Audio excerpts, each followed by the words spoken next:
No one meant to leave Martha all alone that afternoon, but things turned out that way. Mrs. McFarland had gone to a card party with her friends. Sister Nell's boyfriend surprised her and took her for a long drive. Dad was at the office as usual. Mary Ann, the helper, had her day off. And Emmeline, the maid, should have stayed home with Martha, but she was restless. "Can I go talk to Mrs. Carlton's girl for a moment?" Emmeline asked Martha. "Sure," replied the child. "But before you go, please lock the back door and take the key, because I'll be upstairs." "Of course, miss," said the happy maid, and she hurried off to spend the afternoon with her friend, leaving Martha all alone in the big house and the door locked as well. Martha read a little in her new book and did some embroidery. She played with her 4 favourite dolls by pretending they were visiting each other. Then she remembered there was a doll's playhouse in the attic that hadn't been used for a long time. She thought it would be fun to dust it off and get it ready to play with. Excited about the idea, Martha climbed up the winding stairs to the big room under the roof. The room had 3 windows that let in plenty of light, making it warm and cosy. There were lots of things stored in the attic, like boxes, trunks, old carpets, damaged furniture and clothes. Martha finally found the doll's house tucked away in a corner near the big chimney. Behind it she saw a black wooden chest that Uncle Walter had sent from Italy many years ago, even before Martha was born. Her mother had told her about it once. Uncle Walter wanted the chest to remain unopened until he returned home, but he had gone on a hunting trip to Africa and never came back. Martha became curious about the chest. It was quite big, covered with brass-headed nails that had turned tarnished. She tried to lift it, but it was too heavy. There was a keyhole on the side of the lid, so she stooped down to examine it. It seemed like a big key would fit in the lock. The more Martha thought about the chest, the more she wanted to open it. She knew she shouldn't, but curiosity got the better of her. She thought, "I don't think Uncle Walter will ever come back. Dad said an elephant might have hurt him. If only I had a key." Suddenly she remembered there was a basket of keys in the linen closet. Maybe one of them would unlock Uncle Walter's mysterious chest. Martha hurried down the stairs and found the basket of keys. She brought it back to the attic. Sitting in front of the brass-studded box, she tried one key after another in the old lock. Some keys were too big and others were too small. Some keys wouldn't turn and one got stuck, making her worry that she might not get it out.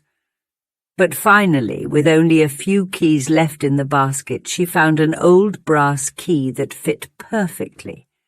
She turned the key with both hands, and the heavy lid of the chest opened with a click.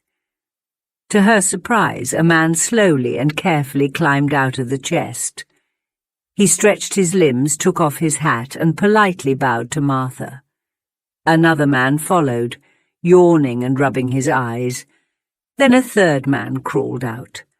All 3 men had badly tanned or sunburnt skin. The men were dressed in a strange way. They wore short jackets made of red velvet with gold trimmings, and knee breeches of sky-blue satin with silver buttons. They had colourful ribbons laced over their stockings, and their hats had wide brims and high, peaked crowns with bright ribbons fluttering from them. Martha noticed that they had big gold rings in their ears and rows of knives and pistols in their belts. Their black, glittering eyes were fierce, and they had long moustaches that curled at the ends. "Wow, you were so heavy," said the fat man as he straightened his jacket and brushed off the dust from his breeches. "And you squished me all out of shape." "It couldn't be helped, Luigi. replied the thin man lightly. "The chest lid pushed me down onto you, but I apologize for that." "As for me," said the middle-sized man as he rolled and lit a cigarette, "I've been your closest friend for years, so don't be rude." Martha, regaining her composure, spoke up when she saw the cigarette.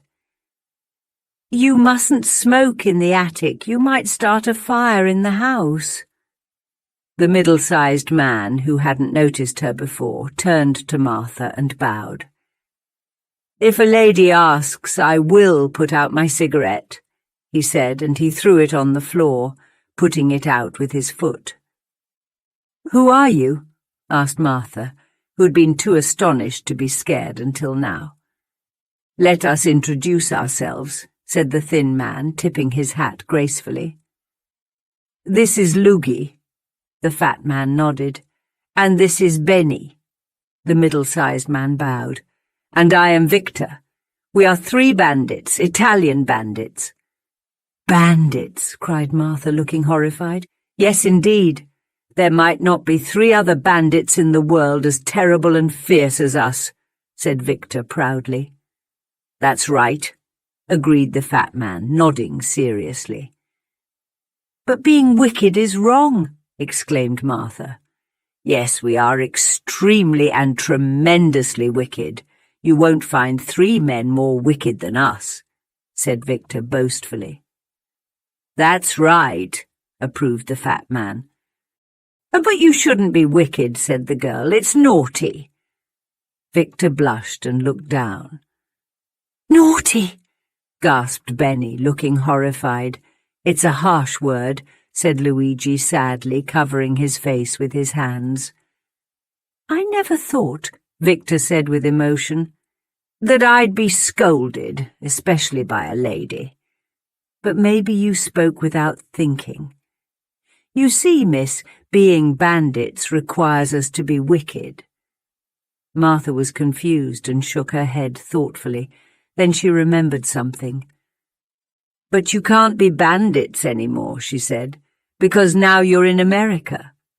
"America?" the 3 exclaimed together. "Yes, you're on Prairie Avenue in Chicago. Uncle Walter sent you here from Italy in this chest." The bandit seemed very bewildered by this news. Luigi sat on an old chair with a broken rocker and wiped his forehead with a yellow silk handkerchief. Benny and Victor leaned back against the chest, looking at her with pale faces and wide eyes. When he had collected himself a bit, Victor spoke. "Your Uncle Walter has greatly wronged us," he said, sounding hurt.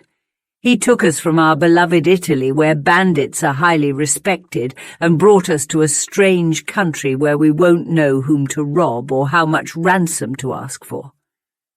"That's right," said the fat man, slapping his leg. "And we had such fine reputations in Italy," added Benny with regret. "Maybe Uncle Walter wanted to change you," suggested Martha. "Are there no bandits in Chicago?" asked Victor. "Well," replied the girl, blushing, "we don't call them bandits here." "Then how will we earn a living?"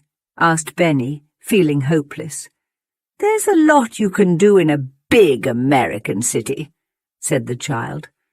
"My father is a lawyer," the bandits shuddered, "and my mother's cousin is a police inspector."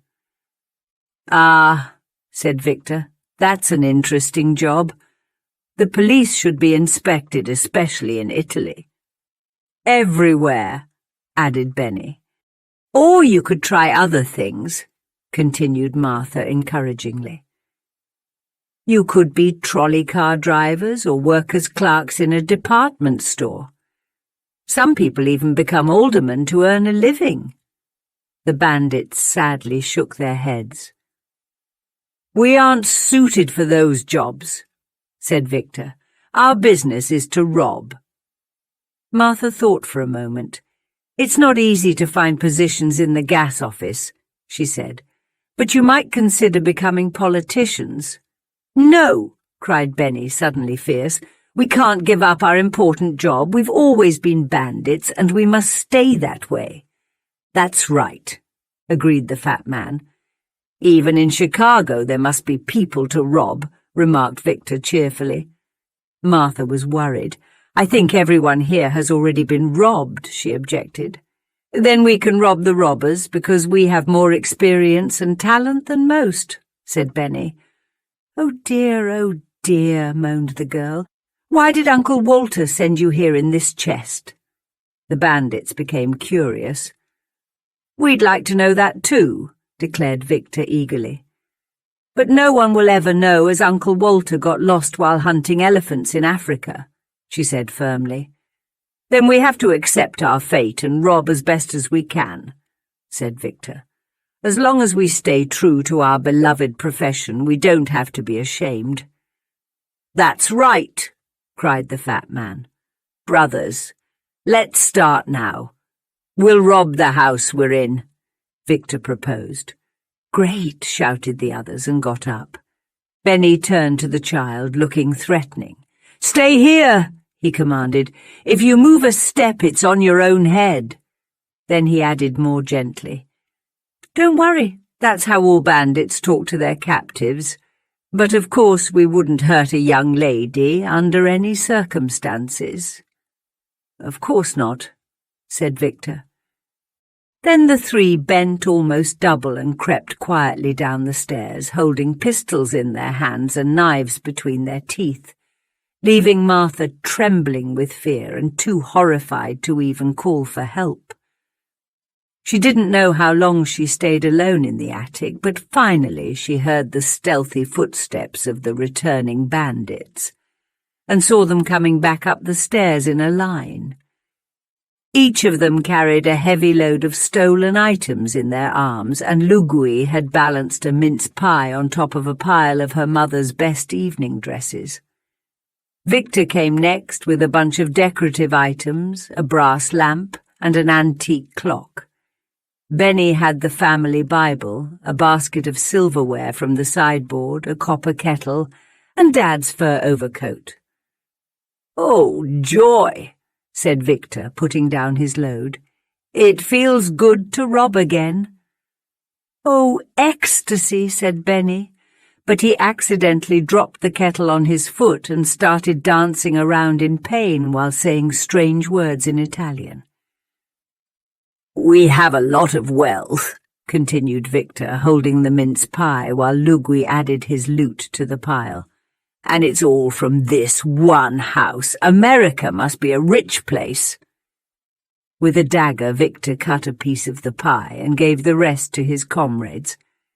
Then all three sat on the floor and enjoyed the pie while Martha looked on sadly. "We should find a cave to store our loot," said Benny. "Do you know of any secret caves?" "There's a mammoth cave," she answered, "but it's in Kentucky. You'd have to travel a long time by train to get there." The three bandits looked thoughtful and continued munching their pie in silence. Suddenly they were startled by the ringing of the electric doorbell, which could be heard even in the attic. "What's that?" demanded Victor in a hoarse voice as they all got to their feet with drawn daggers. Martha ran to the window and saw it was just the postman who had dropped a letter in the mailbox and left. But the situation gave her an idea of how to get rid of her troublesome bandits. She began wringing her hands as if in great distress and cried out, "It's the police!" The robbers looked at each other with real fear, and Lugui asked, trembling, "Are there many of them?" 112, Martha lied after pretending to count them. "Then we're doomed," declared Benny. "We can't fight so many and survive." "Are they armed?" Victor asked, shivering as if he felt cold. "Oh, yes," she replied. "They have guns and swords and pistols and axes and what?" demanded Lugui. "And cannons?" The three wicked men groaned, and Benny said in a hollow voice, "I hope they'll kill us quickly and not torture us. I've heard that Americans are painted Indians who are bloodthirsty and terrifying." "That's right," gasped the fat man, shuddering. Suddenly Martha turned away from the window. "You're my friends, right?" she asked. "We're devoted," answered Victor. "We adore you," cried Benny. "We'd die for you," added Lugui, thinking he might die anyway. "Then I'll save you," said the girl. "How?" asked the three all at once. "Get back into the chest," she said. "I'll close the lid and they won't find you." They looked around the room hesitantly, but she urged, "You have to be quick. They'll be here soon to arrest you." Lugui got into the chest and lay down at the bottom. Beanie jumped in next and squeezed himself in the back. Victor followed after pausing to kiss her hand in a graceful way. Then Martha rushed to press down the lid, but it wouldn't catch. "You have to squeeze in more," she told them. Lugui groaned. "I'm doing my best, miss," said Victor, who was closest to the top. "But although we fit in nicely before, the chest now seems too small for us." "That's right," came a muffled voice from the bottom. "I know what's taking up space," said Benny. "What?" Victor asked anxiously. "The pie," replied Benny. "That's right," came the muffled voice again. Then Martha sat on the lid and used all her strength to close it. To her great relief, the lock finally caught, and she quickly turned the key.